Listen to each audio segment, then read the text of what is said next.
আমি তো নিজেও একজন ক্যান্সার সার্ভাইভার, তো ক্যান্সার সার্ভাইভারদের আসলে একটা সাইকোলজি ডেভেলপ করে আমার ধারণা, আমারও করেছে। আগেও ভাবতাম দেশের জন্য মানুষের জন্য কিছু করব, ছাত্র জীবনে হলে থেকেছি, রোকেয়া হলে থেকেছি, ফলে আমার সময় বিশ্ববিদ্যালয়ে অনেক ধরনের অ্যাক্টিভিটিসেই পার্টিসিপেট করেছি, সেই একটা প্র্যাকটিস ছিল। কিন্তু ক্যান্সার হওয়ার পরে এই জার্নিটা আসলে আমাকে একটা ফিলিং দিল যে আমার যা অভিজ্ঞতা হয়েছে সেই অভিজ্ঞতাটা অন্যরা যদি জানতে পারে তারা হয়তো অনেক কিছু থেকে মানে হয় না, খারাপ অভিজ্ঞতাও অনেক মেসেজ দেয়। হ্যাঁ, তো আমার বেলাতে যেটা হয়েছিল, আমার আসলে জার্নিটা অনেক ভুল বা অনেক কি বলবো যে চিকিৎসার ভুল, বোঝাপড়ার ভুল, অনেক রকম ভুলের মধ্য দিয়ে যেতে হয়েছিল আমাকে, এবং বেশ কষ্টকর হয়ে গিয়েছিল প্রত্যেকটা ফেজে।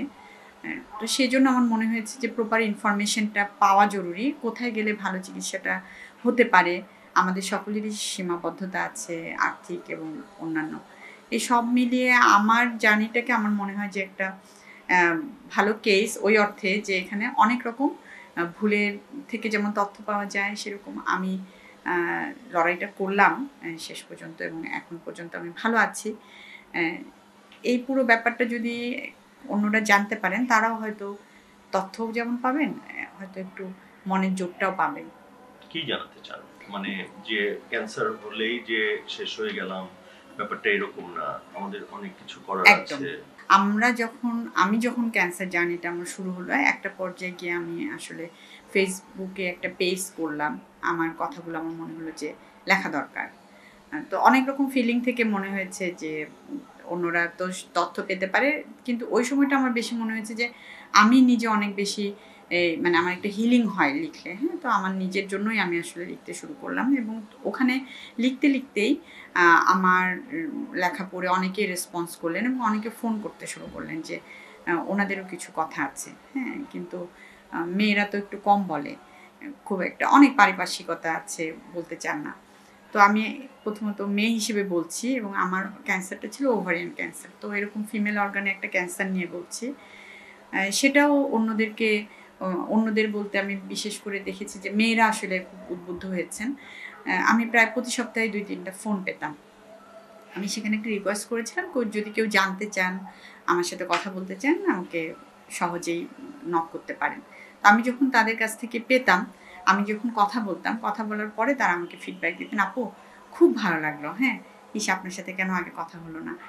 তো এইরকম হতে হতেই আমার কাছে একটা সময় গিয়ে মনে হলো যে তার মানে কথা বলার জায়গা নাই আমাদের। হ্যাঁ, আমারও কিন্তু ভালো লাগতো। হ্যাঁ, আমি যখন ইন্টারাক্ট করতাম তখন মনে হতো যে ও আচ্ছা, মানে শেষ করে বেশ কি সুন্দর একটা সময় কাটলো, এরকম একটা ফিলিং হতো। তারপরে আমি বুঝতে পারলাম যে আসলে আমারও দরকার, অন্যদেরও দরকার। হ্যাঁ, আমাদের সবার জন্য কথা বলাটা জরুরি। তো আমরা কথা বলতে বলতে আমরা ফেসবুকে একটা গ্রুপ হয়ে গেলাম। তো আমরা কথা বললাম প্রায় বছরখানেক, নানান রকম কথা বলি। আজকে যিনি আমার সঙ্গে কথা বলেন, তিনি আবার আরেকজনের সঙ্গে কথা বলেন, বেশ সুন্দর একটা চেইন হয়ে গেল আমাদের। তারপর আমাদের মনে হলো আমরা তো কেউ কাউকে কখনো মানে ফিজিক্যালি দেখা হলো না, আমরা একবার দেখা করি।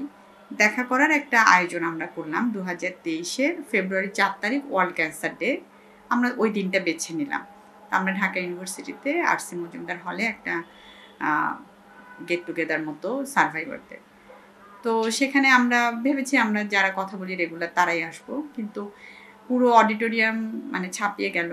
আমাদের 1 ঘন্টার প্রিপারেশন ছিল, সেটা 4.5 ঘন্টা হলো। চিটং থেকে, নোয়াখালী থেকে, চাঁদপুর থেকে, নানান জায়গা থেকে ক্যান্সার সার্ভাইভার, তাদের ফ্যামিলি মেম্বাররা এলেন। এমনকি সমাজে যারা ক্যান্সার সচেতন হতে চান, শিক্ষক, লেখক, সঙ্গীত শিল্পী, আমাদের নানান রকম ফ্যামিলি, ফ্রেন্ডস, বন্ধুরা সবাই এলেন, এবং সবাই শুনলেন।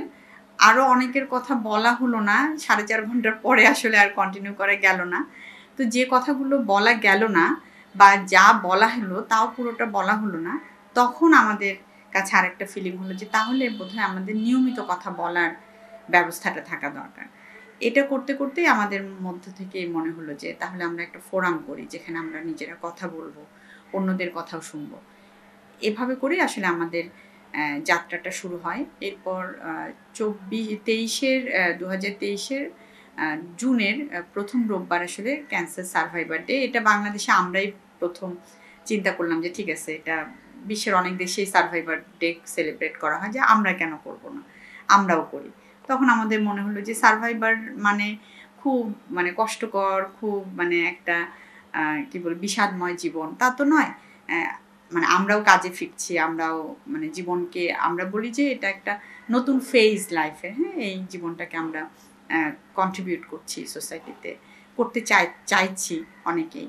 তো আমাদের জন্য একটা সুযোগ হলো এই দিবসটা সেলিব্রেট করতে গিয়ে, যে আমরা 10 জন ক্যান্সার সার্ভাইভারকে আমরা আমাদের চারপাশ থেকে বাছাই করলাম, যারা সমাজে খুব সিগনিফিক্যান্ট ভূমিকা রাখছেন। যেমন তাদের মধ্যে ছিলেন ডক্টর তুষার মাহমুদ, উনি নিজেও 3 বারের ক্যান্সার সার্ভাইভার এবং উনি করোনাকালে খুবই সিগনিফিক্যান্ট ভূমিকা রেখেছেন। এছাড়াও ছিলেন বিভিন্ন ধরনের ক্যান্সার অর্গানাইজেশনের সংগঠকরা, লেখক, শিল্পী। তো তাদের কথা শুনতে গিয়েও আমরা তখন আবার ফিল করলাম যে হ্যাঁ, এই বন্ডিংটা আমাদের আসলে দরকার। এবং সাধারণ মানুষের জন্য ক্যান্সার হলেই সব শেষ হয়ে যায়, এই যে একটা আতঙ্ক আমাদের মনে কাজ করে, সেখান থেকে হয়তো এইটা একটা গুরুত্বপূর্ণ ভূমিকা রাখবে। এবং সত্যি সত্যি আমরা দেখলাম যে সেটা খানিকটা ইম্প্যাক্ট ফেললো, এবং সবাই বলতে শুরু করলো যে কথাগুলো তো খুব ছোট করে বলা হয়েছে, তাহলে আপনারা লিখে ফেলেন। তো সেই যে আমরা 10 জনকে সম্মাননা দিলাম, ওনাদেরকে আমরা রিকোয়েস্ট করলাম, ওনারাও লিখলেন, আমরাও লিখলাম। লিখতে লিখতে আমরা দেখলাম যে আমরা 42 জন ক্যান্সার সার্ভাইভার আমাদের স্টোরি লিখে ফেলেছি। এবং আমাদের সব স্টোরি দিয়ে আমরা এখানে থেমো না, ক্যান্সার লড়াকুদের বয়ান নামে আমরা প্রথম একটা বই প্রকাশ করলাম। ক্যান্সার আক্রান্ত সবাই আসলে একটা ট্রমার মধ্যেই থাকেন, আসলে সবাই বলতে তার পুরো পরিবারটাই। হ্যাঁ, এটা তো আমরা জানি যে এত ব্যয়বহুল একটা চিকিৎসা, এটা এখন পর্যন্ত আমাদের দেশে সাধারণ মানুষের মানে ব্যয়ের সীমার অনেক অনেক বেশি।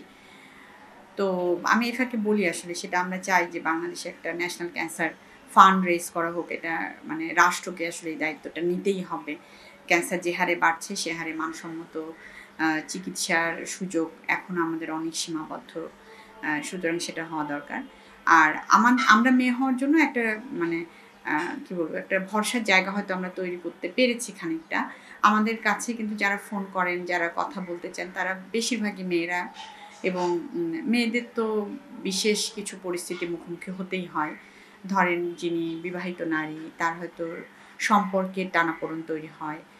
যিনি মা নারী, তার হয়তো সন্তানের বিয়ে সমস্যা হবে কিনা সংকট তৈরি হতে পারে, সেই জন্য উনি কথাটা কাউকে জানাতে চান না।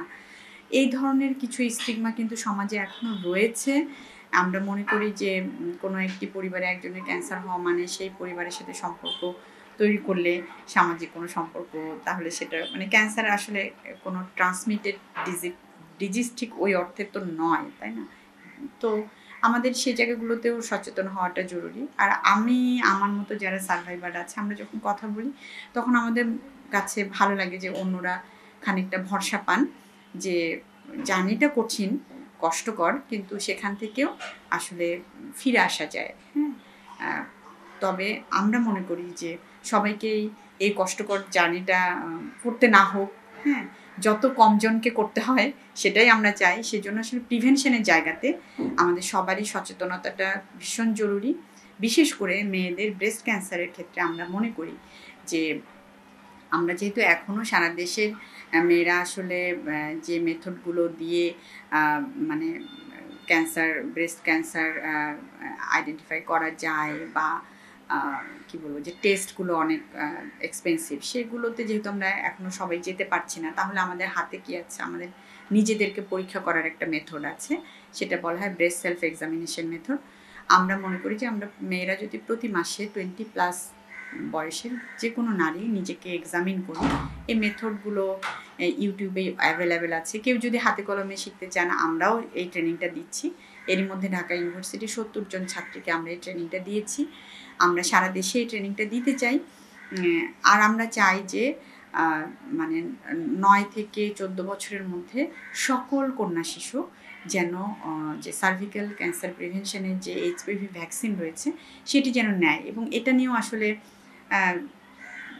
খানিক বিভ্রান্তি হয়তো আছে, কিন্তু আমরা আসলে বলতে চাই যে ভুটানের মতো একটা দেশ যদি পারে, বাংলাদেশের মতো একটা দেশ, আমরা কেন পারবো না? আমরা অনেক সব অর্থে অনেক সচেতন, সব অর্থে অনেক অগ্রসর। তো আমাদের একটা মেসেজ থাকবে যে নারীদের কাছে নিজে সচেতন হওয়া এবং অন্যকে সচেতন করার জন্য। আমি যদি মা হই, আমি নিজেকে যেমন আমার সেলফ এক্সামিনেশনটা করব। আমার যদি কন্যা সন্তান থাকে, আমার চারপাশের কন্যারাই আসলে সবাই আমাদের সন্তান, তাদের যেন এইচপিভি ভ্যাকসিনটা এটা সরকার আসলে বিনামূল্যে স্কুলগুলোতে দিচ্ছে। আমরা কি মনে করি যে ক্যান্সার হলে মারা যাবো, আসলে আমরা তো মানে ন্যাচারালি আমরা সবাই মানে কেউ পৃথিবীতে ওইভাবে বায়োলজিক্যালি থাকবো না, তাই না? এটা একটা প্রাকৃতিক ব্যাপার, আমরা প্রকৃতির সন্তান, আমরা প্রকৃতিতেই চলে যাব। এখন একটা নির্দিষ্ট সময় আমরা পৃথিবীতে থাকবো, সেটা খুবই স্বাভাবিক। এখন সেই সময়টা আমি যেটা ভেবেছি যে সেই সময়টা কতটা সিগনিফিকেন্ট হতে পারে। হ্যাঁ, আমি একটা লম্বা সময় বাঁচলাম কিন্তু খুবই একটা বিষাদময় জীবন, সেটা তো আমরা কেউই চাই না। চাই আনন্দময় জীবন এবং একই সাথে চাই সমাজের জন্য কিছু করতে। তো আমি আসলে শুরু থেকেই যেটা করেছি যে যাই হবে এটা আমাকে ফেস করতে হবে, এটা আমি সবসময় অ্যাকসেপ্ট করেছি। প্রথম ক্যান্সারের ক্ষেত্রে আসলে এটা অ্যাকসেপ্ট করতে হয়। হ্যাঁ, আমার পরিবারও যেমন অন্য 10টা পরিবারের মতো আসলে আমাকে বেশ অনেকদিন জানায় নাই। হ্যাঁ, আমি যেহেতু আমার জার্নিটা খুব একটা ভুলের মধ্য দিয়ে আমি গিয়েছি, আমি অনেক অসুস্থতার মধ্যে ছিলাম। তো আমি যখন হসপিটাল থেকে বাসায় যাই আমার সার্জারির পরে, তখন দেখি যে মানে সবাই আলাদা আলাদা করে কথা বলে, আমার সামনে অনেক কথা বলে না। তো আমার একবার সন্দেহ হলো যে ব্যাপারটা কি, কিছু একটা লুকাচ্ছে। তো আমার এক বন্ধু ডাক্তার, ও আমাকে দেখতে আসছে। আমি ওকে বললাম, তুমি আমাকে ঠিক করে বলো যে আসলে আমার ডিজিজটার নাম কি। আমি ওই সময় এত অসুস্থ ছিলাম যে আমি আসলে শুধু 6 বেলা জাউ খেতাম, মানে আমি কোনো কিছু হজম করতে পারছিলাম না। তো ও বললো যে হ্যাঁ, আপনার আসলে ইন্টেস্টাইনে একটা প্রবলেম হয়েছে। সেটা আমি জানি, কিন্তু প্রবলেমটা কি? তো বললো যে আসলে এটা রিপোর্টটা ঠিক হতে পারে, নাও হতে পারে, 50-50। তো একটা রিপোর্ট আসছে যে ওভারিয়ান ক্যান্সার এরকম। হ্যাঁ, হতে পারে, ক্যান্সার তো মানুষের হয়। আমার আজকে আইডেন্টিফাইড হয়েছে, কিন্তু বাংলাদেশের হাজার হাজার মানুষ ক্যান্সারে মারা গেছেন, প্রতি বছর মারা যাচ্ছেন, ক্যান্সারে আক্রান্ত হচ্ছেন সারা বিশ্বের হাজার হাজার মানুষ। সুতরাং আমিও আক্রান্ত হয়েছি, এটা স্বাভাবিক। করোনা হলে কি মানুষ আক্রান্ত হয়েছে? হবে, কারণ এগুলো মানুষেরই হয়। হ্যাঁ, তাহলে এখন আমার আসলে কি করতে হবে? ক্যান্সার হয়েছে বলে আমি শেষ হয়ে গেলাম, এটা হতে হবে? নাকি আমাকে ঠিক করতে হবে যে আমি কিভাবে আসলে শেষ পর্যন্ত জার্নিটা করব? কারণ এই জার্নিটা বেশ একটু সহজ নয়। আমি আসলে নিজে তখন এই ডিসিশনটা নিলাম যে আমি জার্নিটা যাই হোক, আমি শেষ পর্যন্ত জার্নিটা কন্টিনিউ করব, আমাকে এটা করতেই হবে। আমি সেই সময়টাতে কিছু পড়াশোনা করতে শুরু করলাম এবং আমি আসলে হাবিবুল্লাহ তালুকদার, রাস্কিন স্যারকে অনেক থ্যাঙ্কস জানাই। আমি স্যারের ভিডিওগুলো খুব ফলো করতাম এবং আমি অনেক ইনফরমেশান, বাংলাদেশের ক্যান্সার সিনারিও অনেক কিছু স্যারের কাছ থেকে পেয়েছি, যেটা পরবর্তীতে আমাকে এই যে ক্যান্সার সংগঠক হিসেবে মানে নিজেকে প্রস্তুত করতে খুব সহযোগিতা করেছে। আর একই সাথে হচ্ছে যে আমি যখন ছাত্র ছিলাম, ঢাকা বিশ্ববিদ্যালয়ে পড়েছে, আমাদের খুব বন্ধু ছিলেন নাহিদ জাহান লিনা, উনি সংবাদকর্মী ছিলেন। তো আমি আসলে লিনা আপার ক্যান্সার জার্নিটা খুব কাছে থেকে দেখেছি এবং আমার কাছে মনে হয়েছে যে লিনা আপা কখনো হাল ছাড়েন নাই। হ্যাঁ, এমন হয়েছে যে উনি একা কেমোনিতে চলে গেছেন হসপিটালে। হয়তো আমরা তখন অনেক ছোট, আমরা হয়তো বসে আছি, আমরা জানিও না কেমো কী ইম্প্যাক্ট ফেলে জীবনে। তারপর আমি আমার নানিকে দেখেছি, উনি আসলে সার্ভিক্যাল ক্যান্সারে উনি চলে গেছেন। তখন আমি বিশ্ববিদ্যালয়ের প্রথম বর্ষে, কিন্তু আমি ওনাকেও দেখেছি, ডাক্তাররা বলেছেন যে উনি প্রচণ্ড চিল্লাচিল্লি করবেন, কান্নাকাটি করবেন এবং আপনারা ফ্যামিলি মেম্বার এটা টলারেট করতে পারবেন না, আপনারা রেডি থাকবেন। কিন্তু মানে খুবই অবাক করে ডাক্তারদেরকে উনি কোনোদিন উ করেননি। হ্যাঁ, তখন ডাক্তার বলছেন যে আপনি মানে আপনার ব্যথা হয় না? আপনার তো অনেক ব্যথা হয়। বলে হ্যাঁ, ব্যথা হয়। তাহলে আপনি কোনো সাউন্ড করেন না তো, আপনি ব্যথা সহ্য করেন কীভাবে? বলে আমার ব্যথা হয়, এটা আমি যদি সহ্য না করি আমার বাচ্চারা কীভাবে সার্ভাইভ করবে? এটা আসলে আমার জন্য একটা বড় ইন্সপিরেশন। মানে আমরা এখনো ক্যান্সার চিকিৎসা ব্যবস্থাপনা বলতে কেবলমাত্র মানে একজনকে মানে ক্যান্সারের যে প্রোটোকল, যে ট্রিটমেন্ট মেথড সেটার মধ্যেই ভাবছি, কিন্তু ব্যবস্থাপনার মধ্যে ধরেন মানসিক স্বাস্থ্য, ক্যান্সার থেকে আমরা যারা ফিরে আসি, একটা নতুন লাইফ তো, তাই না? সেই লাইফে কিন্তু আসলে ক্যান্সারের আগের আমিটা আর এখনকার আমিটা পুরোপুরি এক না। তো এই নতুন লাইফে কিন্তু আমাকে নতুন করে জন্ম নিতে হয়, পরিবারের সাথে, সমাজের সাথে, আমার কাজের জায়গার সাথে নতুন করে আমাকে সব কিছু আবার নিজেকে গুছিয়ে চলতে হয়। যেহেতু কিছু সীমাবদ্ধতা তো তৈরি হয়, আমি লাকি যে আমার সীমাবদ্ধতা হয়তো অনেক কম বা আমি সেটাকে অনেকখানি ম্যানেজ করতে পারি, কিন্তু সবসময় পারি তা না। কিন্তু আমাদের অনেক সহযোদ্ধাই আছেন যাদের সীমাবদ্ধতা অনেক বেশি হয়, হ্যাঁ? তাদের প্রতি আসলে প্রতিষ্ঠানের জায়গা থেকে আমরা মনে করি যে সারভাইভারশিপের জার্নিটা যেন সহজ হয়, সেজন্য যে একটা পুনর্বাসনের মানে কথা আছে, সেটা কিন্তু আমরা এখানে এখন পর্যন্ত কোনো পলিসিতে বা সমাজের চিন্তার মধ্যে খুব বেশি দেখি না। কিন্তু এটা মানে পুনর্বাসন ক্যান্সার সারভাইভাররা কীভাবে করবেন, তার আর্থিক জায়গায়, তার সামাজিক জায়গায়, তার কাজের জায়গায়, সেই বিষয়গুলো খুব সিরিয়াসলি ভাবাটা জরুরি। এবং আমি মনে করি যে ক্যান্সার চিকিৎসা ব্যবস্থাপনা, হ্যাঁ, এইটাকে আসলে আমাদের ফোকাস করা উচিত। সেখানে পুনর্বাসনটা খুব জরুরিভাবে করা উচিত। দেখেন, ক্যান্সার চিকিৎসার ক্ষেত্রে আমরা ব্যক্তিগতভাবেই কিন্তু চিকিৎসাগুলো করি, ফ্রেন্ডস, ফ্যামিলি, আমরা আমাদের মানে সম্পদ বিক্রি করে দেই। যিনি একজন সাধারণ কৃষক, তিনি তার ভিটেটা বিক্রি করেই কিন্তু চিকিৎসাটা করেন। আমরা সবাই বেঁচে থাকতে চাই, আমাদের স্বজনরা আমাদের বাঁচিয়ে রাখতে চান, কিন্তু উনি যখন সুস্থ হয়ে খানিকটা আসেন, তখন উনি কী করবেন? এই পরিবারটি কিভাবে তার একটা মানে জীবনযাপন করবে? এই পরিবারের জীবনযাপন কেমন হবে? পরিবারের অন্য সদস্যরা সবাই মিলে, উনি ছিলেন সবচেয়ে ইনকামের প্রধানতম মানুষ, তার ইনকামটা যদি না থাকে তাহলে এই পরিবারটির কী হবে? আমরা কিন্তু এই জায়গাগুলোতে এখনও ঠিক মনোযোগটা দিয়ে উঠতে পারিনি।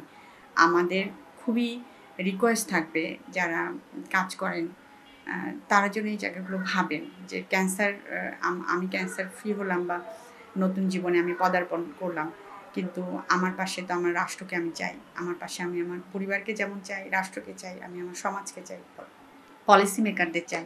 সবাই মিলে আসলে এই জায়গাটা যদি আমরা অ্যাড্রেস না করি, তাহলে কিন্তু আমরা এখনও জানি না যে যিনি ফিরে আসেন, যারা ফিরে আসেন তাদের মধ্যে কতজন বলে আমি কেন ফিরে এলাম, আমি ক্যান্সারে মারা গেলেই ভালো ছিল। আমরা আসলে চাই না কারো কাছ থেকে এই আক্ষেপটা, এই দুঃখটা হোক। এবং সেজন্য আমরা আরেকটা আমাদের মানে সেন্টার ফর ক্যান্সার কেয়ার ফাউন্ডেশনের পক্ষ থেকে আমরা খুব ছোট একটা উদ্যোগ নিয়েছি, সেটা হচ্ছে মুগ্ধতা স্মৃতিবৃত্তি।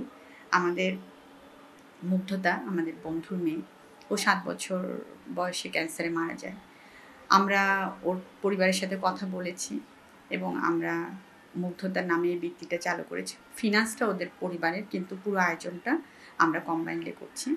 সেটার আইডিয়াটা হচ্ছে যে ক্যান্সার আক্রান্ত পরিবারের যে শিশুরা লেখাপড়ায় ক্ষতিগ্রস্ত হচ্ছে, তাদেরকে আমরা এককালীন মুগ্ধতার স্মৃতিবৃত্তিটা দিচ্ছি। এরকম করে আরও অনেকেই কিন্তু যারা ক্যান্সারে স্বজন হারাচ্ছেন, তারা কিন্তু নানানভাবে তাদের প্রিয়জনদের নামে এরকম বৃত্তি, এরকম পাশে থাকা, হ্যাঁ, এই কাজগুলো করতে পারেন। এতে করে কি হয় যে পুনর্বাসনের জায়গায় আপনি যদি একজন ক্যান্সার আক্রান্ত মানুষকে আপনার বা যিনি ক্যান্সার থেকে ফিরে এসেছেন সারভাইভার, তাকে আপনার প্রতিষ্ঠানে একটা কাজ দেন, সেটা কিন্তু ভ্যালু অ্যাড করে। এমনকি সরকার এরকমও করতে পারে যে যারা ক্যান্সার আক্রান্তদেরকে প্রমোট করবে বা তাদের মানে সারভাইভারশিপের জন্য পাশে দাঁড়াবে, তাদের জন্য সেই ধরনের প্রতিষ্ঠানকে, যদি তারা নন গভর্নমেন্ট প্রতিষ্ঠান, তাদের জন্য হয়তো এক ধরনের রিকগনিশন থাকলো। হ্যাঁ, হয় না যে সিনিয়র সিটিজেনদের জন্য তো আমরা অনেক কিছু এখন করছি, সেরকম ক্যান্সার সারভাইভারদের জন্য এরকম প্রতিষ্ঠানগুলো এগিয়ে আসলে তাদেরকেও যদি রিকগনাইজ করা হয়, নিশ্চয়ই সমাজে এটা একটা ইম্প্যাক্ট পড়বে। এরকম করে আসলে অনেক কিছুই মানে করবার আছে, ভাববার আছে। কিন্তু আমরা শেষ পর্যন্তই চাই যে মানে এখানেই আমরা থেমে না যাই। আমরা কেউই ক্যান্সারেই থেমে যেতে চাই না, কিন্তু নতুন যে জীবনে আমরা ফিরি, সেই জীবনে আমরা সবাইকেই চাই আমাদের পাশে। না হলে আসলে এই নতুন জীবনটা শেষ পর্যন্ত বোঝা হয়ে যায়। এই নতুন জীবনটা যেন আনন্দময় হয়।